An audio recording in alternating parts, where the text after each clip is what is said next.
I talk quite a bit about feminism and how bad it is. I doubt that I have to talk to many of my viewers about the harm that feminism causes to men in our society.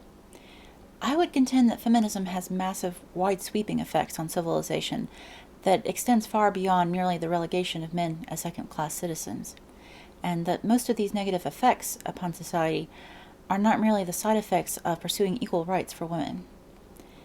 These effects are the reason why feminism was pushed upon society by leftist elites within the government, media, and financial institutions.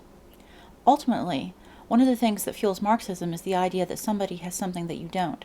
It isn't fair, and therefore violence is justified against the people who unfairly have more. It's easy to see how feminism serves this goal. Feminism builds resentment and entitlement in women. It makes them believe that men have more advantages than they do. It makes them more willing to accept violent solutions to this perceived unfairness. This is also where the equality aspect of feminism enters the picture. Equality is a fantasy, an artificial construct that appeals to childish ideas of fairness. It's used to set people in conflict with each other. Like the ridiculous blank slaters who think that women are shorter than men because they go on diets, or that there's no connection between brain size and intelligence. Feminism presupposes that men and women are equal. Of course, equal doesn't actually mean anything, so this idea gives them a huge amount of leeway in manipulating people's minds and motivations. If men and women are equal, they might say, well, why do men get paid more?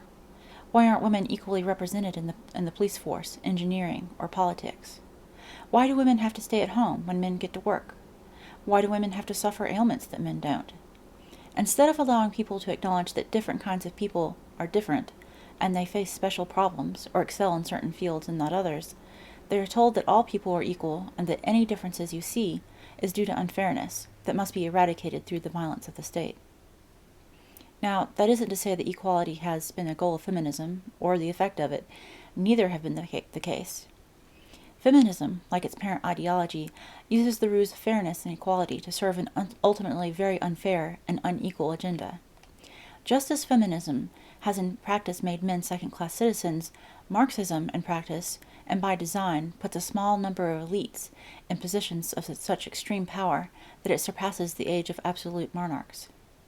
An ancient emperor may have exerted a great deal of power over the commoners, but there was still religion, the family structure, cultural mores, and the majority of economic interaction that were beyond the grasp of the emperor.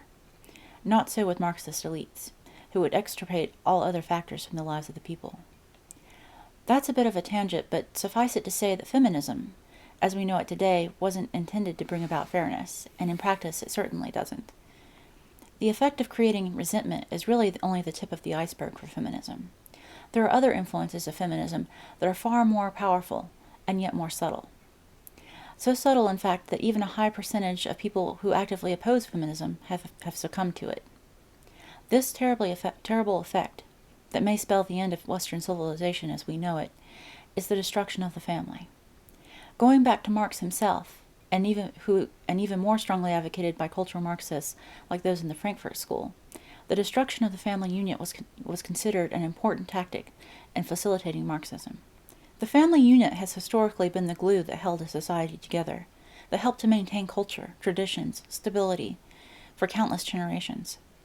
Thus, to break down civilization, especially Western civilization with its traditional emphasis on individuality and its skepticism of state power, the family unit would have to be brought down, and this could be done in large part with the help of feminism. Not only would women be told that they are being violated by men, that their lot in life was unfair and caused by oppression rather than nature, but they would be taught to see that the traditional position of the woman in society was a lowly position, a state of oppression, slavery, degradation, exploitation. The traditional role of woman in the family, a childbearer, a nurturer, teacher, caretaker, organizer, and supporter, is denigrated. These duties, which make up the continuance of nation, culture, and people, are said to be unimportant and contemptible. Feminists say that a woman acting in the vital role of creating, rearing, and educating the next generation is inferior to becoming a wage slave and letting other people raise her children, or even failing to pass along her genes or culture at all.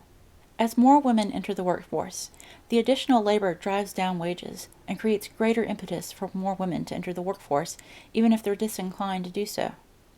Add to that the economic rewards that the state's feminist policies give to women for leaving men or having children out of wedlock, and the hostility of the sexes, which feminism has generated, and you have a much higher rate of broken families, or children which are born outside of the family structure. By massively increasing the number of single mothers, working mothers, and broken families, feminists have given cultural Marxists a power unprecedented in human society, the power to shape and indoctrinate the next generation. Whereas children of the past were raised by their families, with mothers taking on the lion's share when the children were young, children today are largely not raised by their families at all. The children of today are sat in front of the television set as soon as they have the power to sit up, placed there by professional caretakers while their mothers are at work. After mom and dad get home, if there is a dad in the house, it's more television for little Johnny, while the parents unwind from their labor and struggle to split chores between them. I shouldn't have to mention it, but anything you see on the television set was deliberately designed, produced, and written by the people on the far left of this political spectrum, with an agenda of influencing the next generation. American children watch something on the order of 5 hours of television a day, likely starting as babies or toddlers, and continuing, well, until they die. In addition to television, the kids will be sent off to public school at the age of 3 or 4. These teachers that society entrusts their children to have been steeped in the ideology of leftists like John Dewey, Franz Boas, and Herbert Marcuse. So modern American children spend a huge portion of the day in school, another huge portion of the day in front of the electronic babysitter, and likely another huge chunk of time associating with peers with similar activities. When you add in the time for children to sleep, eat, get dressed, and bathe, do homework, other miscellaneous activities, how much time do parents actually get with their children? Who is really raising America's children? It isn't the parents, it's the far leftists of the government and media, which are raising the next generation. They are teaching women how horribly oppressed they are by evil men. They're teaching little boys that they should become doormats, and that their suffering doesn't matter. They are creating a Marxist future right under the noses of absentee parents.